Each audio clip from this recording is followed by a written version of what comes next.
السلام عليكم ورحمة الله وبركاته. أهلا بكم في برنامج نيوكاسل مع وليد. مبروك مكبايس، مبروك هذا الفوز الصعب والشاق أمام برينتفورد. طبعا الجميع فاز اليوم. توتنهام أعتقد أنه فاز، أنا آخر دقيقة ما تابعته. أيضا مانشستر فاز، يعني تقريبا ما زال الصراع على اللقب، ما زال مستمر.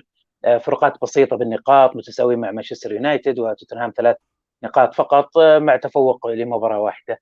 ما زلنا في ما زلنا في نهاية الطريق للوصول إلى دوري أبطال أوروبا. بإذن الله المباراة القادمة سوف تكون أمام أعتقد أستون فيلا، وإن شاء الله يعني برضو راح تكون أواي، وإن شاء الله يحقق نيوكاسل الفوز. راح نتكلم اليوم عن المباراة. معنا ضيف من مدينة نيوكاسل، يعيش الآن في الدوحة قطر. اسمه ديفيد فيرهرست، هو حفيد للاعب نيوكاسلي قديم من 100 سنة. اللاعب ديفيد فيرهرست، تقدرون تشوفون طبعا الشبه بين الحفيد والجد.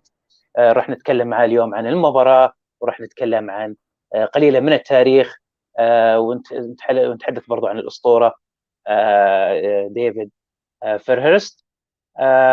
We'd like to welcoming for first time on the show, David, and congratulate you for the hard win today. Welcome, David. Well, thank you very much. Well, I'd like to say that it was all me, but I think the players were the ones that did all the hard work. It's nice to be here. Salam alaikum, everybody. Nice to join you. By the way, it's the first time I've seen your entrance. You're starting as well. Like, I'm loving that, getting beamed onto St. James's Park. Very cool. Yeah, very nice. David Fairhurst, lifelong Newcastle fans, enjoyed the glory days of Keegan and Sir Bobby, grandson, as I said, the grandson of David Fairhurst, the former NFC left back who won the FA Cup for the Toon. Despite his dreams of a dream of being professional football player, we're going to talk about that. Unfortunately, he was never good enough to make it. I think you were good enough, but you weren't lucky, maybe. David followed his father into engineering, specializing in broadcast and transmission technology. To date, David has been working and living in the GCC for 8 years. He's the owner and CEO of Broadcast Technology Solution Business, SimplyWorks.me. David had built TV studios across the GCC region, and his company continues to grow stronger in the Middle East region. This is impressive, David. Let's start. Thanks. What's your take on the game? Well, I mean, not exactly a classic, put it that way. You know, we certainly have played better this season. I think, to be honest, straight out the gate, the first half was very difficult. Brentford obviously had a great game plan, as they always do. Their 4-4-2 tactics was something that didn't match up very well with our 4-3-3. They seem to have a lot of success, obviously, with I forget the fella's name that plays up front with Tony, but Tony was flicking the ball onto his strike partner and having a lot of success. Obviously, unfortunately, they had a problem when their captain Janssen went down with the injury. And it was a real shame because I don't like to see a player go out injured, whether it's for an opposition team or ours, because for obvious reasons, you want to play against the best team possible. And, you know, it's never nice to see a player get injured. You know what I mean? They had the better of the possession first half. There were some dubious penalty calls there. The first one, you know, probably to say, yeah, fair enough, it was a penalty, which was saved. The second one, bit dodgy, to be honest with you. I mean, if we talk about the similar incident that obviously we had against Manchester United, where Fabian Schär was kicked in the head, high feet, dangerous play. We didn't get a penalty for that, which we should have. And for me, it's just very frustrating that even in the best league in the world, we still have these inconsistencies in refereeing. You know, it's very, very important that the governing body, the PGMOL, who is the private company that all of the referees work for, they really need to do better because they don't have these issues with refereeing decisions in any of the other major leagues. You know, Italy, Spain in La Liga, or in the Bundesliga in Germany, you see a lot better standard of refereeing.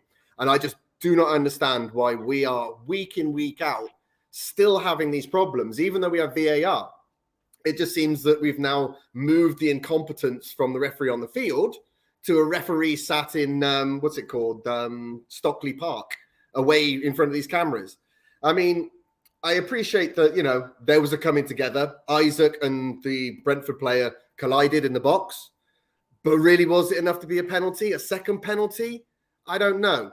But also, again, when you think about, the Shah of foul that never was a penalty, you start to wonder where the lines are being drawn and how come all the referees aren't aligned on all of these things.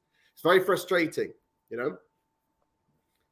I believe today Bijum will have more business from Newcastle more than any league in Europe. Oh, absolutely. That goes without saying. I mean, but credit to Brentford, though. They're a very, very good team. Thomas Frank's a brilliant manager. He's put together a superb team. Very, very, very quick. I forget what the guy is called that played up front with Ivor Toney. He was a danger throughout. Really was. We did struggle with his pace, Let me see if I can find his name. Anyway, but yeah, I mean, so I think Thomas Frank needs to be applauded. I can understand why there's lots of big teams that are looking at potentially hiring him as manager. He's done superb with Brentford. He said in the conference room, the press said he will stop Newcastle with the second ball. Yeah, I can understand that. I mean, obviously, the second phase ball is where we've been very strong.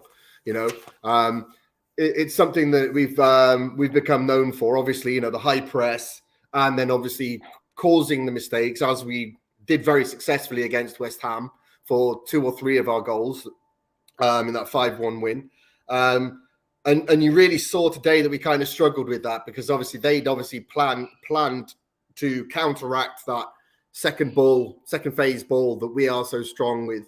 And fair play to them. They gave us a hell of a game. I've got to give them a lot of respect for that. Unfortunately, for them, they just didn't quite have enough to hold on. And again, I mean, I think that goes back to the quality of the players that we brought in. Wilson being able to lay the ball off to Isaac, £60 million striker, to smash the ball home from outside the area with a great finish. David, I will ask about Wilson. It was a bit of surprise that he start right away in second half, and we expect him at like minute 60, but didn't happen. Did you think that the best performance when Isaac and Wilson on the field together? I basically I think we have to look at the bigger picture. When they play together, they've been on the pitch in 2 different matches, and they've both been very successful when they play together. But I think, again, what we have to do is we have to give Eddie Howe credit once again for changing his tactical style and being ruthless. He could have waited till 60 minutes, but instead of that, he was like, no, half-time, we have to change this. Obviously, Longstaff had done a lot of running, and obviously also so had Murphy. So Howe decided very clearly, we need fresh legs. We need to change the formation. We need to match them up 1 for 1.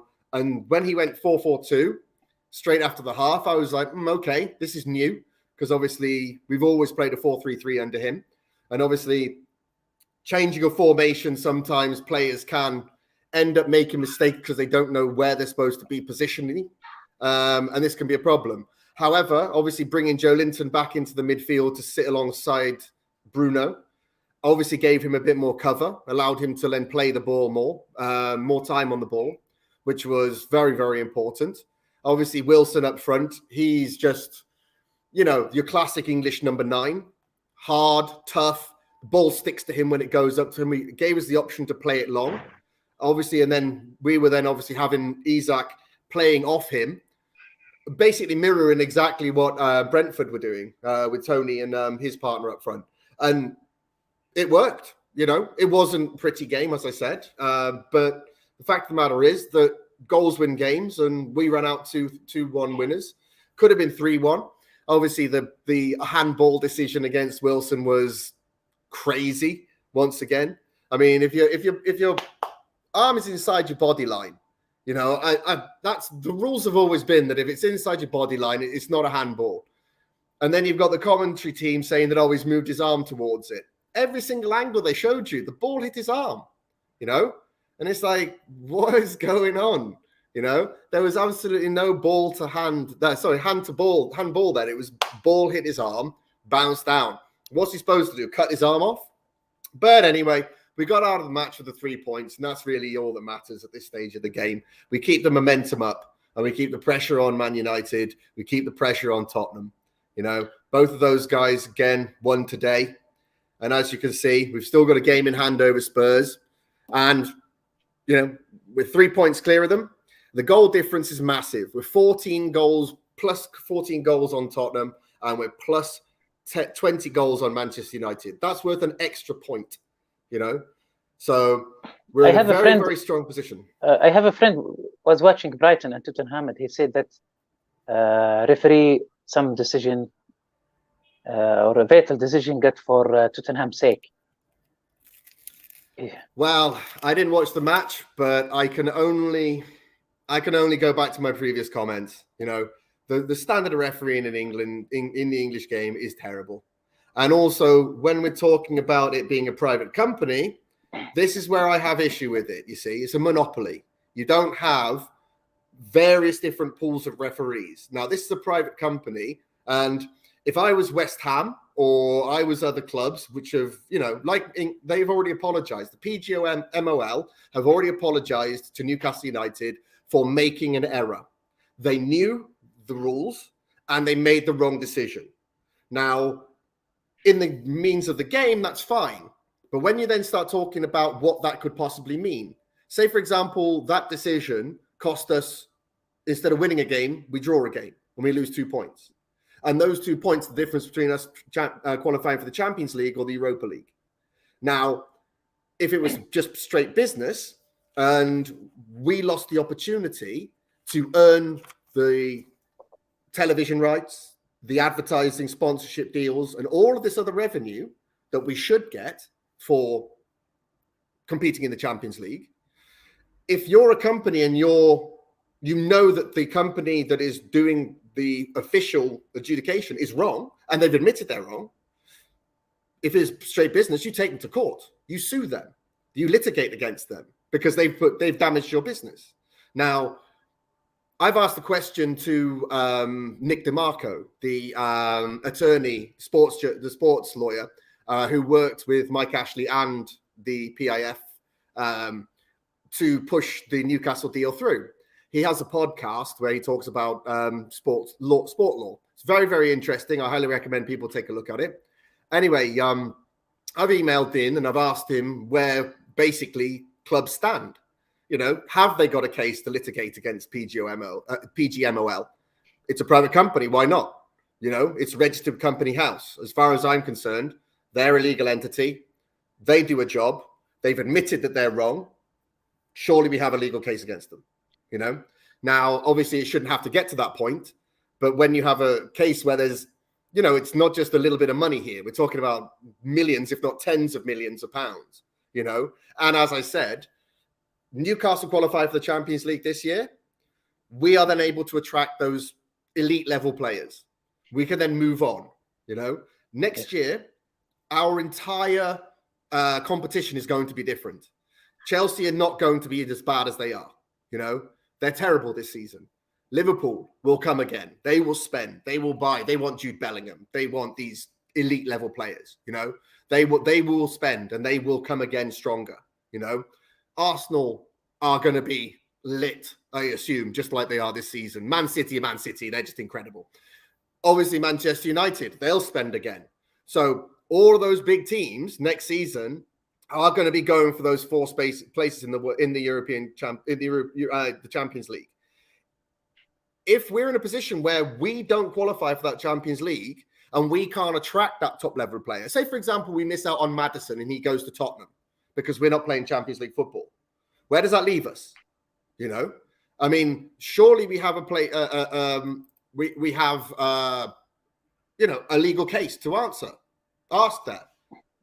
I mean, that's what I would think anyway. But anyway, you know, I mean, obviously I'm getting into the reeds of the politics of the game rather than the actual game itself. But I think that, again, going back to the match, we really have to give Eddie Howe his credit. I mean, tactically, genius once again. You know, obviously early on, Murphy and Longstaff, they just looked dead on their feet. They really did, you know. But he obviously identified that, recognized that, and he made the changes at halftime. And obviously changing the formation was genius. It worked straight away. You know, we were more competitive in the tackle. We started to like give them much more of a fight, and I think it was much better. But it was a rough game for sure. You know, it certainly wasn't. You know, it's not going to be played in 10 years' time as a classic. That's for sure. You know, it's not going to go down as an absolute barnstorming belter. You know, but again, you know, Ivor Toney showed that he's very, very dangerous. Someone that you really need to keep an eye on. Fabian Schär did very well, keeping him quiet for the most part. Obviously, Sven Botman nearly ended the career of that guy when he ran into him, man. I was like, good Lord. Oh. You know, at first I thought he played the ball, but then obviously when you watch the replay, he literally just smashed him, man. You know, that was brutal. So definitely a penalty on that one. I can't grumble about that one. The second one, not so much, but you know, what to do.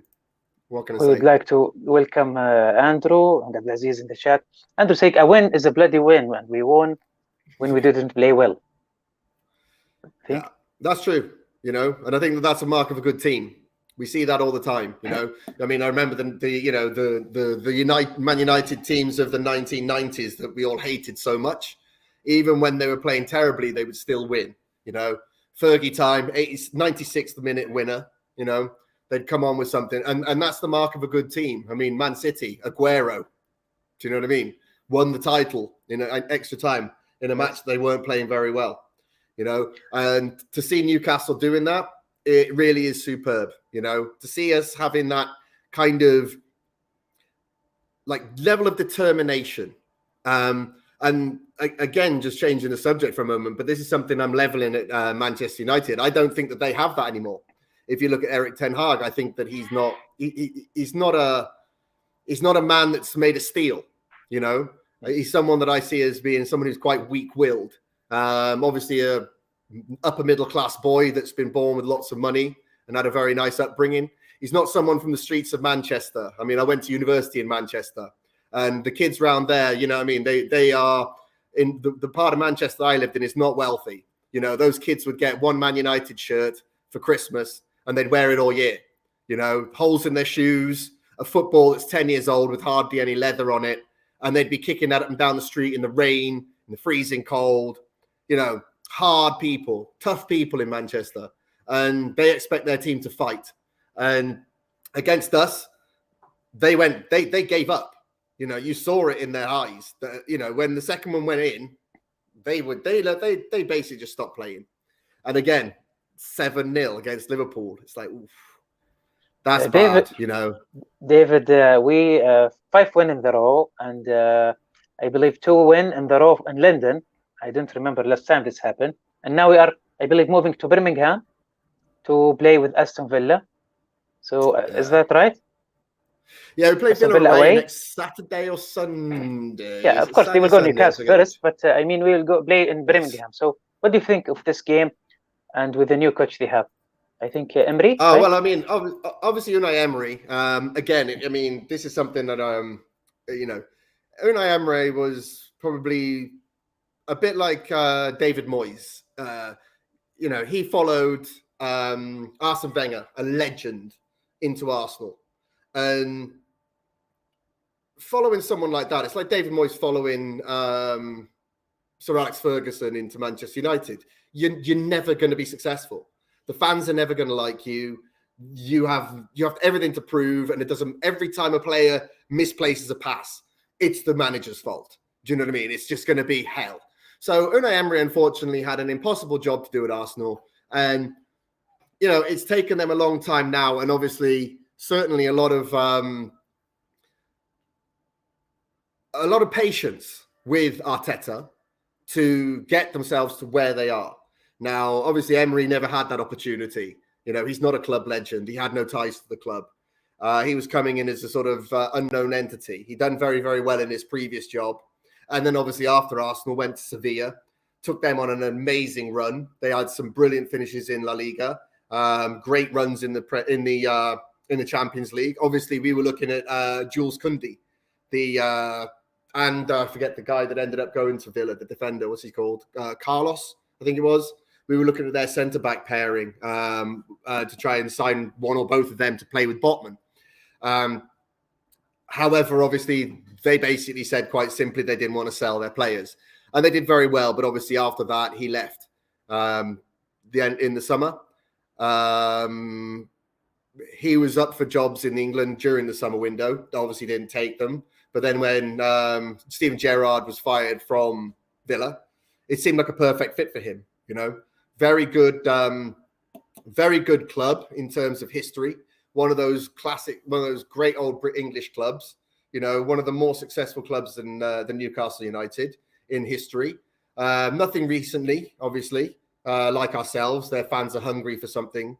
And Unai Emery has got them playing very, very well. They're actually on better form than we are, which is very, very impressive. I think we've taken something like, and before the match today, I think we'd taken something like, was it 11 or 13 points from the last 6 games? I think it was 11 points, 12 points. So we were 2 points a match. They'd taken 16 points for the last 6 games. So very much a banging form team. They play very, very well at home. So it's going to be a challenging match for sure. Did they win today? Villa, yeah, they won 2-0 at Forest at home. So, they have, a great record at home. It's going to be tough for us. I really think that if we take a point, it'll be a good result. You've gone, I can't hear.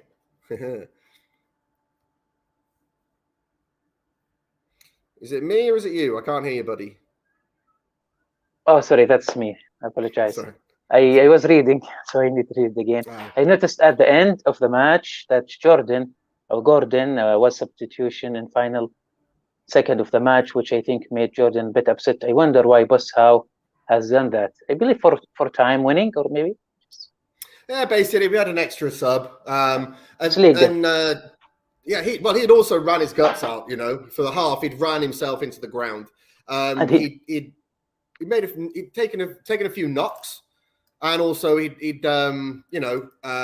was a few silly little fouls that he'd sort of made. And you got to remember, he's only a young man, and he's obviously caught up in the emotion. Yeah. And obviously, we've got an old head in what's he called?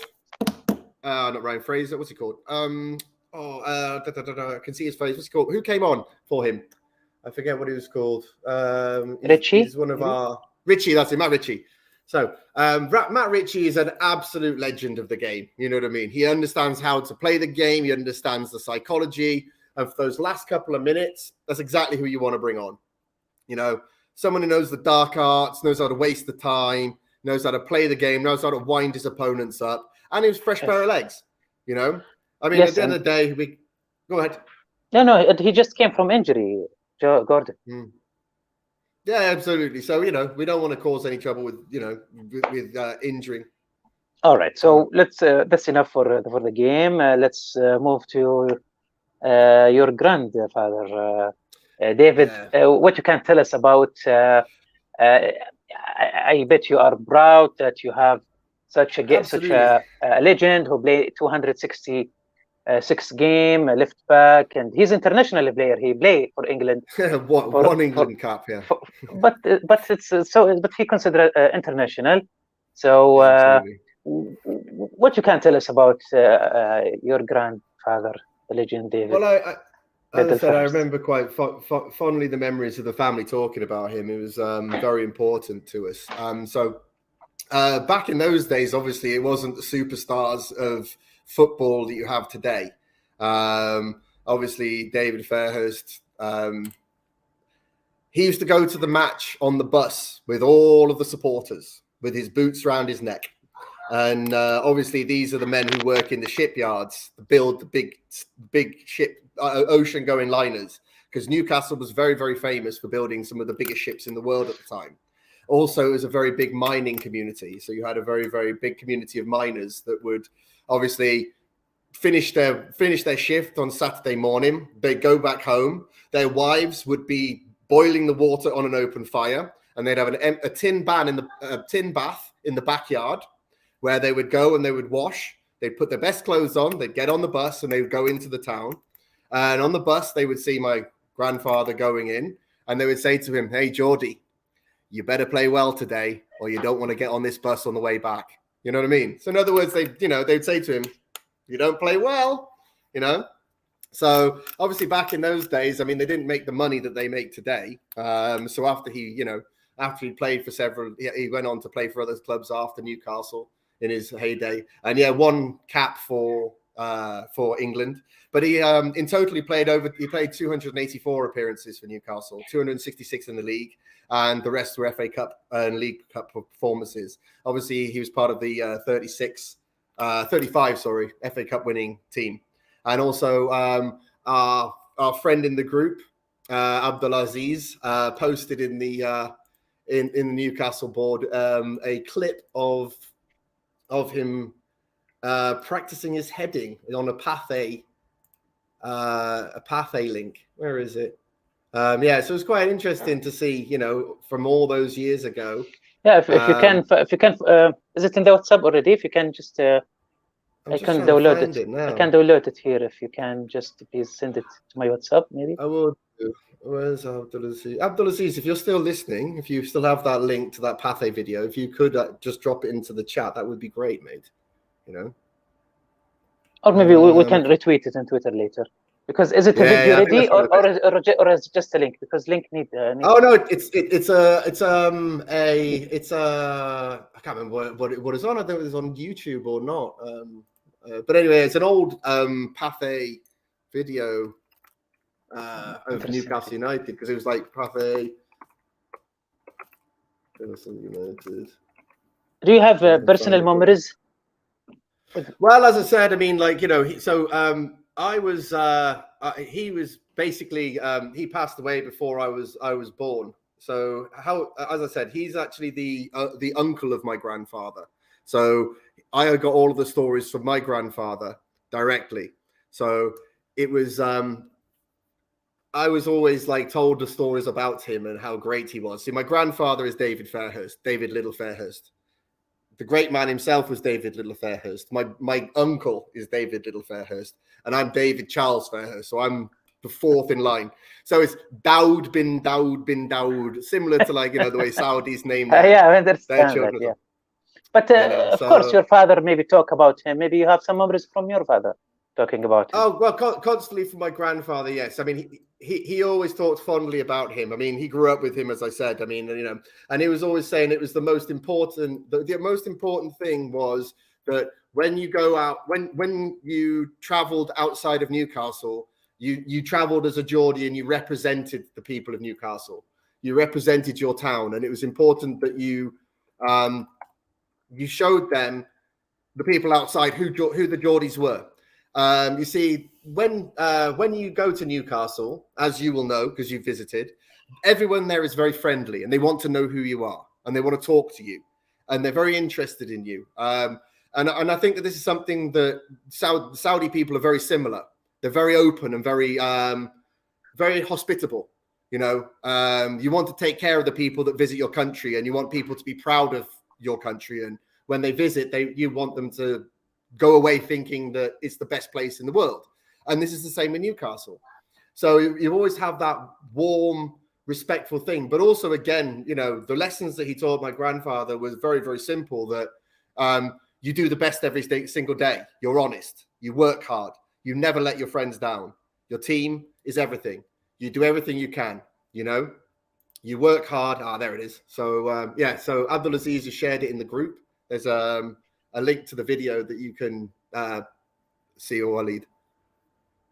Yeah, this is quite brilliant. 1934. Is there a way that you can play that? I will try. All right, yeah. So, it's just all the things about being a man, all the things that we kind of take for granted these days, But unfortunately, as the world is changing, we're kind of starting to lose that, It was always like that. Be honest. The one thing my grandfather never could stand was a liar. And neither can I. It's something that you do. You're honest with people. You're straightforward with people.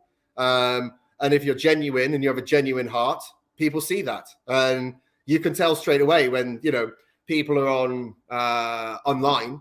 You can tell straight away if someone's genuine or not. I mean, obviously you saw, I used to be a big fan of the True Geordie because he was authentic. But then obviously as he sort of became more and more famous and he moved down to London and he left Newcastle, he then obviously got into these ridiculous beefs with people. And obviously then he started having a beef with Andrew Tate. And then obviously he said some disrespectful things about Islam. And that's the end of his career, foolish, stupid man, And I just think that's just so disrespectful. And his apologies were so fake, And this is something that people immediately realize. I mean, I have to be honest. I have to be genuine with who I am, because that's who I am. I'm certainly I'm no superstar, and I never will be. I'm an engineer with a father who's an engineer and a grandfather who is an engineer that used to play football. And that's who I am. I mean, my mother's a nurse, and that's how I grew up. I grew up honest and hardworking. And there's many times in my life where I've seen people with at university with way more intelligence than me.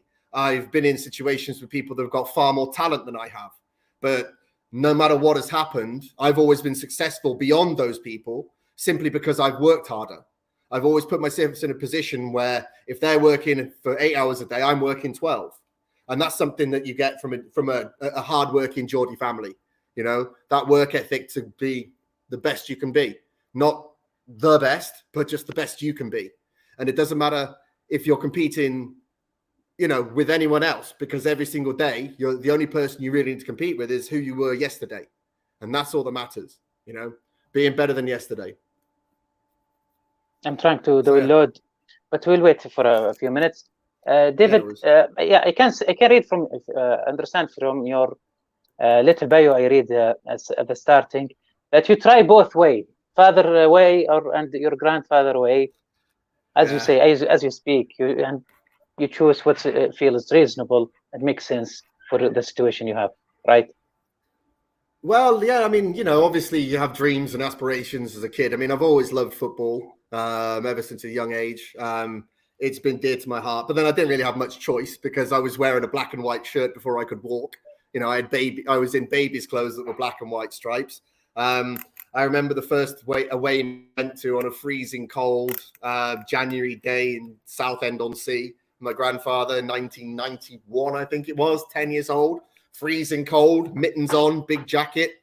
We were 2-0 down because we got to the match late. We ended up losing 4-1, but it was the best day of my life. I never heard such bad language. There was so many people swearing and saying things I'd never heard before. My grandfather said to me, "Now listen, Geordie, whatever you hear inside the ground, you don't repeat that in front of your mum and your grandma, okay?" I was like, "Okay, granddad," So yeah.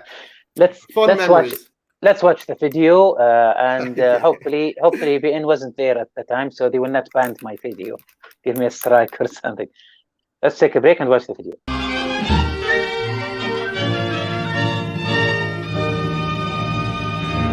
Newcastle United, 3 times winners of the English Cup and finalists in 3 other years. On 4 occasions they were league champions. Taken all round, a fine record, and Nelson, the captain, hopes to add to it.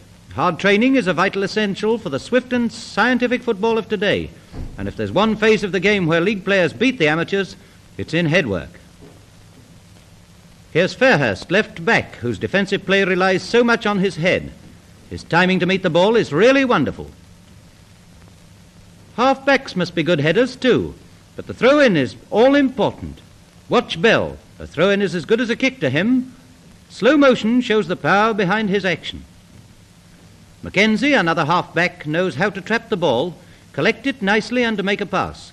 This demands perfect judgment so that the ball is placed nicely for the kick. Whilst we're on the defensive, meet Burns. No need to tell you his job. He can punch 'em and catch 'em and put 'em out of harm's way. Now meet Pearson, outside left, who can take a pass from almost any angle. Clever business, this. J.R. Richardson is inside right. Like the others, he never seems to fumble a pass. His partner in attack is Cape, outside right. Give him a corner kick to take and he's happy. Much more than the opposing goalkeeper, I'll bet. Last but not least, J. Allen, centre forward, who, given a pass, can take the ball through and shoot good and hard. Wow. Wonderful. Did you see those shorts? Yes, I was. It looked like half pants. Wild, But right? this is really impressive.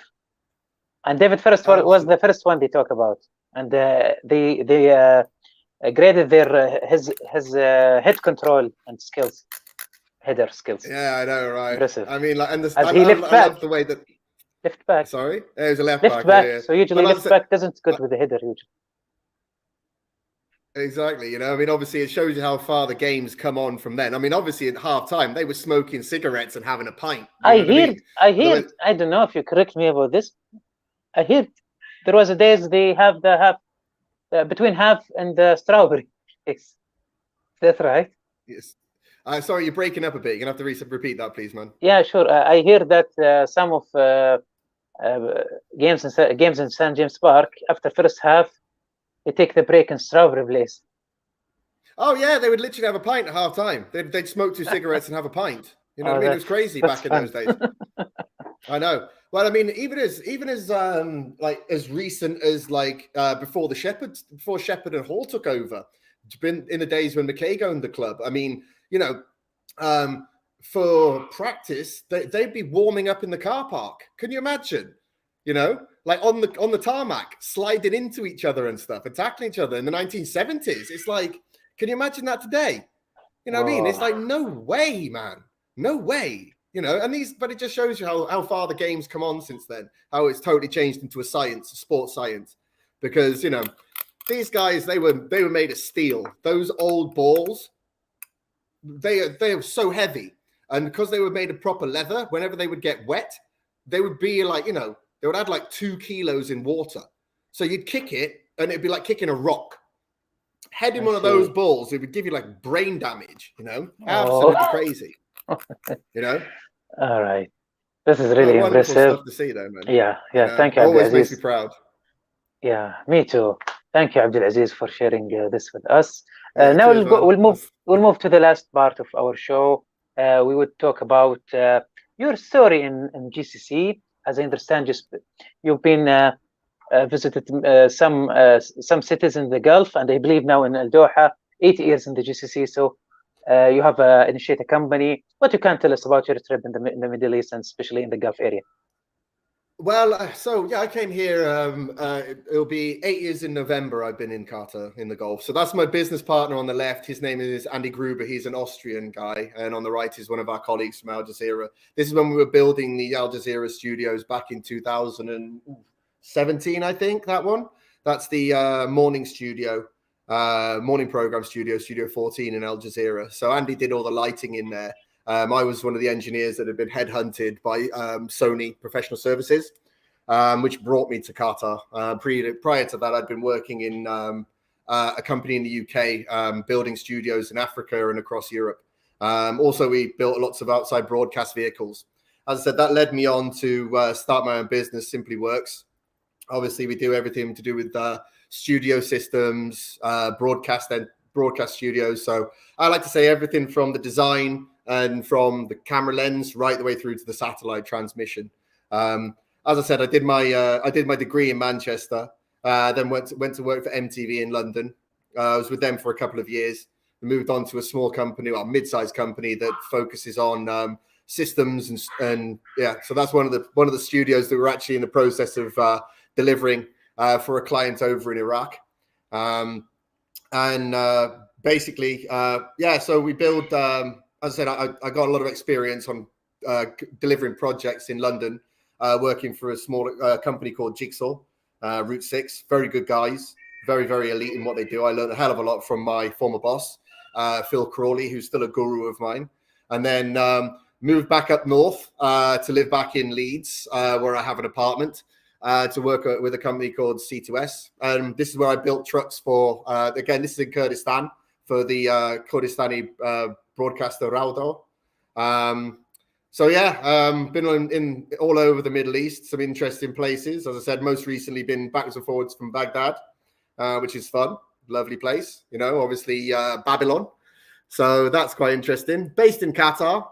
As I said, the company's registered here, but we are looking to open that's another one of our trucks. Open an office over in over in Saudi, either in Riyadh or Jeddah, yet to be decided. I'm obviously exploring options because obviously Saudi at the moment is developing in all areas, including media. So obviously what we're looking to do is so this is a broadcast that I worked on for MMA over in Dubai. I had a small part in that, working with the guys that did all the graphical overlays and stuff. So I always try and get involved in different parts of the industry. This is a classic vision mixer. So obviously when you see the guys going, cut to camera 1, cut to camera 2, add the effects, all that kind of stuff. You have an operator on that working his magic. So that's it. This is a film shoot that I worked on. The guy on the right-hand side wearing all black is the director and a very, very good friend of mine. I took this photograph during our shoot in Barcelona when we were filming for one of the independent films that went to Cannes that year from my friend Amilcar Infante. He's a very decorated and very very good award-winning director, producer, and a very, very good friend of mine. So he's always sort of reaches out to me for technical information and stuff as he moves into his authoring. So yeah, this is another studio that I completed several months ago. Very, very cool. Again, using a lot of our partners' equipment, the ARRI cameras and lights, Schnick Schnack, which is obviously the lighting. And this is the work that we do to obviously the chaos of cabling that try and make it look like rivers of cable and it's all organized. So yeah, it's a fascinating business. This is a really impressive work, David. Mm-hmm.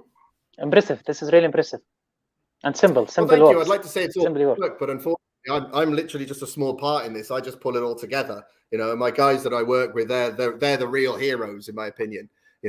Obviously, as the project manager and the leader of the projects, you're the one that takes the responsibility and have to put everybody in the right place at the right time.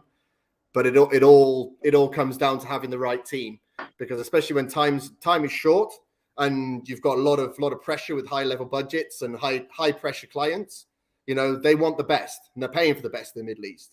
That's one thing I like about being here. Whether it's in Saudi or whether it's in Kuwait or whether it's in UAE or it's in here in Qatar, they have the money to spend. And for me, I always want to respect that. If you're going to spend a lot of money, you deserve to have the best. And we will always strive to give you the best that we can. But also at the same time, we will advise you not to spend money if you don't need to spend it. Because I don't see the point in blowing millions of dollars on something that you don't need. I'll always advise my client to take the best route rather than the expensive route. Because I got told very early in my career, keep it simple because everything will go wrong. That's the truth. I mean, things will always break. If it's simple, you can make sure it's simple. It can be fixed simply. If it's complex, it's going to cost a lot of money to fix, and you don't want that. So I always try and find a middle ground where it's the best for the client and the best for the operators, because obviously the people that have the dream, the top of the organizations, generally aren't the people that are going to be running the facility. So we really need to speak to the guys that are going to be working on the ground with this every single day. Otherwise, you end up with a situation where you've built something that the guys on the ground are going to have a lot of problems, like keeping on air and working under pressure with. But again, that's the beauty of my job, finding that middle ground, working with everybody to make everybody happy, and it's a lot of fun. You work with a lot of creative people, a lot of brilliant people, a lot of people with ambition. And when you work in the media sector, this is what you always find. You always find that people that are really ambitious. They want to do something new and they want to have something that's wow. And compared to doing something else, I don't think I could see myself doing anything else, to be honest with you. When I'm in the middle of a project and, there's everything's chaos and everything's going on, it's the moment where I find I'm at my most peaceful. It's the moment when I'm in my absolute moment. You see, I mean, when it's just normal day-to-day office work, I get bored very easily because there's no challenge. But when there's something that's high pressure, that's when I'm alive. That's the moment my brain works. Like everything works. I see everything happening. I know how to make I see a problem that's going to come, and I've already sort of seen how we're going to fix it before it's happened. I don't know if that's just experience of working with high pressure situations, or just an innate thing. I mean, again, maybe it goes back to the fact that, I've always been a leader of sorts. As I said, I mean, I was always led my group of friends, always led my football teams. I guess that's just what I was blessed with. Alhamdulillah, So, yeah. Yeah, that's really impressive, David. And I like the keep it simple strategy. You put that in my mind. David, last thing we'd like to thank you for coming up, and of course we are happy for the win today. Always win make everything much more better and beautiful. Last word to Saudi fans or the people in Saudi Arabia. I know you are near us, like neighbor in the Qatar, Doha. But what do you like to share with the fans in Saudi? Oh well, I mean, the pain and suffering that us Newcastle fans suffered under Mike Ashley for 14 years. After the glory days of like having Shearer playing for us, a local hero, having identity, integrity, and having a level of respect and dignity to wear this shirt was something of pride. And with Mike Ashley, he made it something that was a national joke, something that was insulting, and it was humiliating. And you saw the scenes the day that the Saudi takeover went through, and you had 10,000 Geordies outside of St. James's Park, all just dancing, singing, drinking, and just happy, because we knew it was the end of a terrible era in our history. And through Amanda Staveley and Mehrdad Ghadousi, God bless them, obviously through the PIF's involvement, obviously with our chairman, God bless him, and the investment and the way that the strategy is of being rolled out from the PIF, were right across the board. It's a very considered, thoughtful, and dedicated process. The way that they're working with Live Golf, the way that they're working with obviously Newcastle United, all the other companies that they are building. This is a very considered and very, very smart operation. They're going to build this up to be worth $1.5–2 trillion by 2030. And of course they'll get there. They've got the right people. It's very, very clever, very smart, very slow, very organized, and very determined path. And to see that after the chaos of having Mike Ashley in charge is just bliss. It's brilliant. And having the Geordies, who, as I said, we talked about this, you and I, previously on obviously my channel, Geordie Arabia, which will go live soon. To have Newcastle, the people of Newcastle who are Geordies and are very separate in our mentality from people in London, which a lot of Saudi people will obviously have come into contact with from their travels to the UK, because most people go to London. Obviously, the people in London are very cold. You don't end up striking up a friendship with these people very much, as you would do in Newcastle. But you see, as I said, there is a lot of similarities between the people of Newcastle and the people of Saudi Arabia. And your tribe and our tribe coming together, it's like a marriage made in heaven, It's two tribes that are very similar, marrying each other over the football club. And to have that united, us united again, the club, the ownership, the fans, and then bringing in Eddie Howe, genius. I mean, you couldn't get a better manager. Do you know what I mean? He came in from day one and he said to all the players, I don't expect you to be world class, but I expect two things. One, you to do your best. And number two, you to put the club and the team before yourself. And as you've seen, every single one of those boys fights to the death for the team. And that's worth more points than having Cristiano Ronaldo in your team. That's more points than any one player can give you. Because as you see, I mean, we were talking about Jacob Murphy getting sold. He was going to be, he's a championship player at best. All these players that we were going to get rid of, all these players that weren't good enough, right? Now look at them. Do you know what I mean? Jacob Murphy looks like he could be playing easily Champions League football next year for us. We could easily bring him on in the 60th, 70th minute, in a match if we're winning. No problem. And it just shows you the difference that good coach can make. And again, that brings us back to today's match. He identified what the problems were at halftime, and he made those changes. He changed the tactics, and he changed the outcome of the game by being smart and being ruthless. Obviously Gordon was upset at being brought off before the end of the match. That's great. You want your players to be upset. You don't want him to be like, oh yeah, cool, I'll go off. you want a player to be angry that he's being substituted because he wants to play. He's a young man, he's ambitious, and he wants to play. I don't have any problem with that. Obviously, if his attitude comes back stronger, and then in training he plays harder, and he ends up getting a start in the next match, happy days. You know, I have no problem with that whatsoever. I really don't.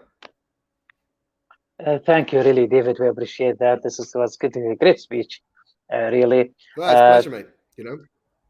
Thank you, David, for your coming with us tonight, and hopefully we'll have you soon. طبعا تأتيكم هذه الحلقة التغطية الخاصة في شهر رمضان الكريم. سلسلة من الحلقات قمنا بها، راح تعجبكم إن شاء الله، موجودة في حسابنا في اليوتيوب. طبعا شكرا لكل اللي حضروا معنا في فوف في المباراة السابقة. طبعا عشان توقيت المباريات في الدوري الإنجليزي مختلف، لم نتجمع يعني اليوم. عادة المباراة اللي بتكون بعد 9 إن شاء الله راح تكون، راح نشوفها إن شاء الله سوا في فوف. لا تنسوا متابعتنا على التيك توك، نطلع أحيانا بثوث، نتكلم يعني بشكل عام بدون يعني ناخذ راحتنا أكثر من اليوتيوب وتويتر والرسمية هذه اللي أنتم شايفينها مع أخواننا بدر الخميس وألان زخور. واللي حاب يشاركنا برضو المجال مفتوح، لكن احنا نبغى بس اللي يعني اللي عنده 1000 متابع علشان يقدر يفتح الكاميرا ونسولف وندردش مع بعض. لا تنسون الانضمام للمجتمع الأول للواتساب لنيوكاسل على الواتساب الجديد. يوجد أكثر من 20 جروب. لا تنسوا استخدام الكود مشترياتكم النون WNU 00. أيضا لدينا يعني إعلان تم إعلانه في جروب الواتساب لمن يريد أن يشاركنا لمن يريد أن يحسن مهاراته الكتابية وفي كتابة المقالات. موجود طبعا جروب خاص لتغطيات، صحيفة تغطيات اللي أكتب فيها مقالات خاصة في نادي نيوكاسل. اللي يحب يشاركنا ويكتب ويجرب نفسه على الكتابة ياخذ فرصته. طبعا موجود الجروب في أحد جروبات مجموعات الواتساب، اللي يحب يكتب وينشر المقالات اللي راح يكتبها طبعا راح تنشر باسمه. هذه الحلقة كانت مع ديفيد فيرهرست، حفيد اللاعب النيوكاسلي الأسطورة السابق ديفيد ليدل فيرهرست. حلقة جميلة شارك فيها ديفيد عن ذكرياته مع جده طبعا وأبوه. طبعا اللاعب كان أكثر من تقريبا 100 سنة لعب لنيوكاسل. أيضا تحدث طبعا في مقطع جميل نشرناه اليوم، بنحاول نحطه في تويتر، مقطع للاعب نفسه ديفيد فيرهرست وهو كان يلعب يعني يداعب الكرة من 100 سنة. شكرا لكم للمتابعة، ونراكم إن شاء الله في حلقة مقبلة. How are you, lads?